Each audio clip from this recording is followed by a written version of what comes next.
Ready பண்ண phenyl compound எப்படி இருக்குன்னு பாருங்கள். இதை வந்து நான் வந்து 10 லிட்டர் தண்ணி எடுத்திருக்கேன்.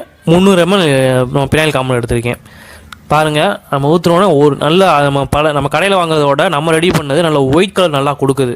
நீங்கள் வீடியோவில் பார்த்து தெரியும். பல வீடியோவும் பாருங்கள், இந்த வீடியோவும் பாருங்கள். நல்ல ஒரு ஒயிட் கலர் நம்மளுக்கு வந்து நல்லா கிடைக்கிது. வாடையும் ஹெவியாக இருக்குது, பார்த்தாலே தெரியும். வாடை வந்து நல்லா ஹெவியாக வருது, நல்லா ஒயிட் கலராகவும் இருக்குது. இப்படி தான் மிக்ஸ் பண்ணிக்கோங்க. அடுத்து எப்படி கலர் தயாரிக்கிறதுன்னு பார்ப்போம். கலர் பினாயில் இதிலே பார்ப்போம். இப்போ பார்த்தீங்கன்னா நம்ம வந்து எல்லோ கலர் பினாயில் ரெடி பண்ண போகிறோம்.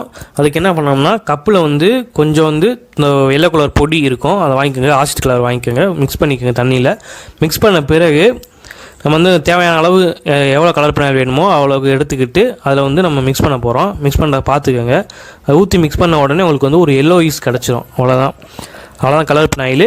நீங்கள் வந்து சென்ட்டு ஆட் பண்ணிக்கிறதுனா ஆட் பண்ணிக்கோங்க, ஆட் பண்ணாமல் கூட வைக்கலாம். நல்லா ஒரு வாடை கிடைக்கும் உங்களுக்கு. அவ்வளோதாங்க இந்த வீடியோ. தேங்க்யூ ஃபார் வாட்சிங்.